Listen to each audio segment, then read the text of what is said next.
It's a North London derby, Carabao Cup tie in the quarterfinals as Arsenal host Tottenham after getting through their game against Blackpool in the Carabao Cup. As Spurs overcame West Ham. This is your Carabao Cup review.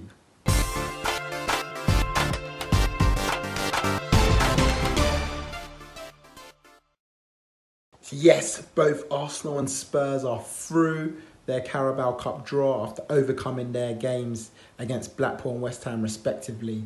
Arsenal beat Blackpool 2-1 today. Started off quite well, quite dominant for Arsenal, possession, football, quite a few youngsters on the pitch today. Carl Jenkinson got a start, his first start in 701 days. Most people didn't even realise he still actually plays for Arsenal. He does, and he got a start today. And Arsenal, as I said, dominated the match. Didn't really create many chances until Guendouzi's brilliantly slid through ball found Stefan Lichtsteiner to score his first Arsenal goal with a nice left-footed finish there for Arsenal. And things started to look quite comfortable, I'd say, for Arsenal at that stage. And then 5 minutes after the second half, into the second half, Arsenal made it 2-0. Jenkinson's moved down the left-hand side. Great ball in from Jenkinson. He was actually playing at left-back today. With the injuries to Monreal and Kalasin, actually played at left-back. Put a good cross in. Keeper pushed it out. And it fell to Emile Smith-Rowe to get his second goal in his past 2 games for the Arsenal senior team. So Emile Smith-Rowe looking good for Arsenal. But then things started to change for Arsenal. Blackpool had a header onto the bar after Cech came out in no man's land to grab a corner kick. He missed it completely. And Blackpool hit the bar. And then Guendouzi stupidly pulled back one of the Blackpool attackers as he was running through on goal. Wasn't the last man, so was given the yellow card, but had received the yellow card earlier in the game for a foul on the same player. And so he was shown his marching orders with half an hour to go. So at that point, Blackpool thought they had a way back into it and literally almost made it level straight away. Blackpool had a free kick and it was O'Connor who headed it just wide of the target. So that made it, that was still 2-0 to Arsenal. Then it was 2-1. Arsenal did end up conceding to Blackpool after a good goal through O'Connor. And that sort of gave Blackpool a bit of hope. And then just after that, Cech, I don't know what he was doing. He had the ball in his grasp, tried to sort of miscontrolled it. Jay Spearing robbed him, and the ball fell to former Aston Villa player Nathan Delfonso, and he had a good chance to really bury Arsenal to make it 2-2, but unfortunately he was offside because the ball ricocheted off Spearing. And that was to be it. Arsenal sort of got away with it in the end. And the sort of Blackpool's misery was made worse when O'Connor got sent off for a straight red after a poor challenge on Aubameyang.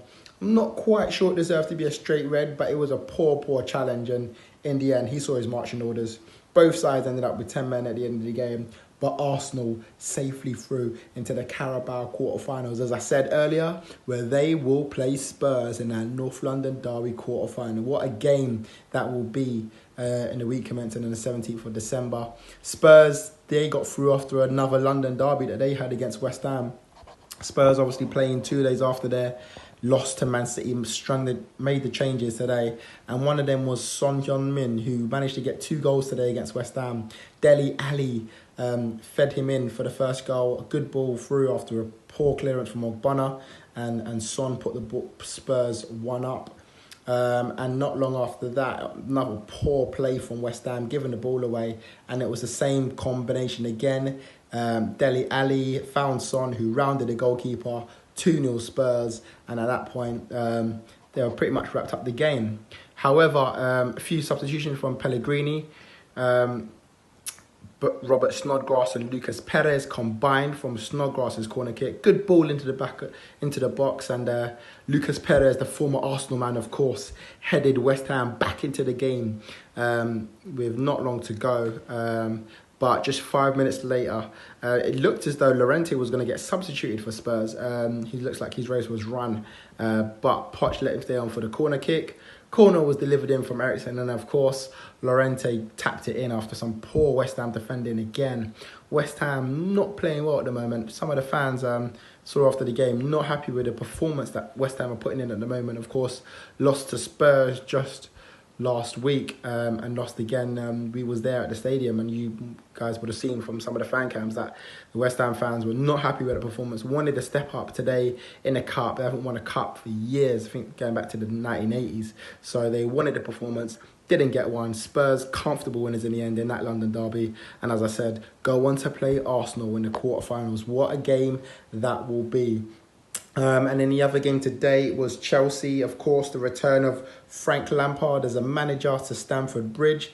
He brought his derby team full of a couple of loanees from Chelsea. Chelsea allowed them to play in today's game. Might not have been a good idea going forward, because it was a nervy game for Chelsea, which they just about saw through.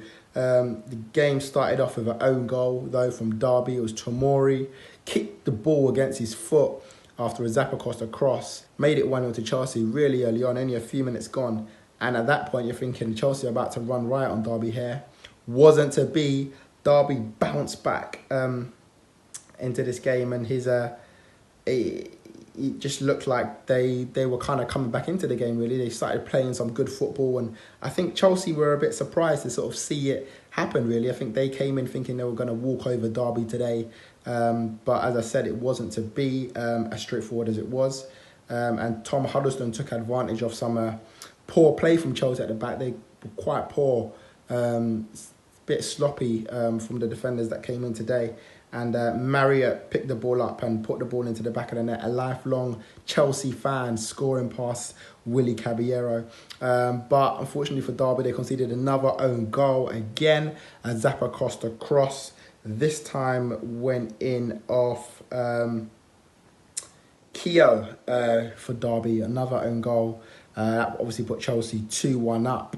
And at that stage, you're thinking again, Chelsea got themselves back in front again. Are they going to go knock out Derby? But no, Derby were level again. Waghorn made it 2-2 after he missed some chances in the first half as well. So he came close with a chance, but eventually did make it 2-2 after a ball put in from a former Chelsea, current Chelsea player, the loanee.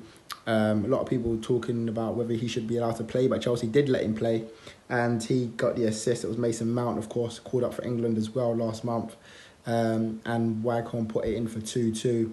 But then it was all wrapped up really before half time. Fabregas with a near shot, just lashing it past Derby goalkeeper to make it 3-2 to Chelsea. And so, they sort of, that was the end of the scoring really at the end of the game. But didn't tell the full story, because Derby did come back in the second half and had a couple of good chances. Marriott again had a good chance to pull it past Caballero. He couldn't do it.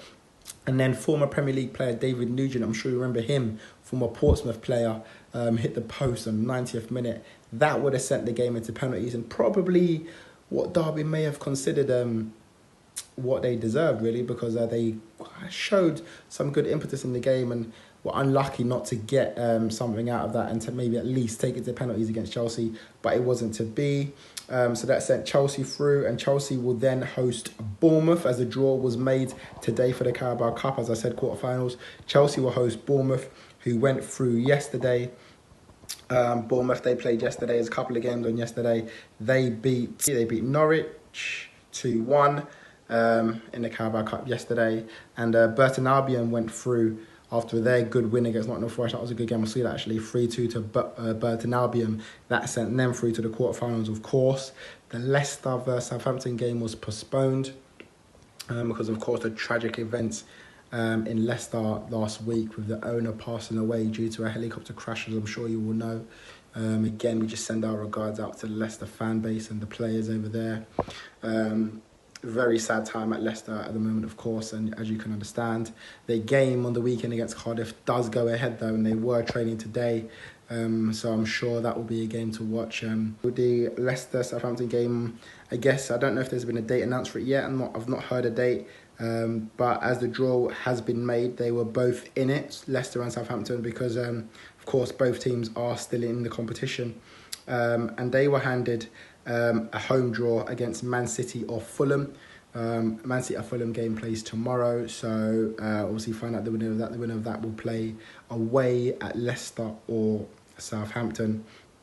And the last result from tonight's game, Middlesbrough beat Crystal Palace 1-0. Disappointing for Crystal Palace. You know, this is maybe again a chance for a team like Palace, a little bit like West Ham, to put a little run together in the Carabao Cup after they haven't really got much to play for this season. Just trying to stay up is their main aim, of course. But I thought a cup run would have been nice for the fans. Wasn't to be though, as Lewis Wing's brilliant strike. If you haven't seen it, make sure you go check out Lewis Wing's goal for Middlesbrough against Crystal Palace, and that sent them through, and they were given a home draw against Burton Albion, so that will be another game to watch. There will definitely be at least one championship side in the semi-finals of the Carabao Cup in January. But yeah, that's it from today's game, today's review. Of course, one more game to go tomorrow before Premier League resumes on the weekend.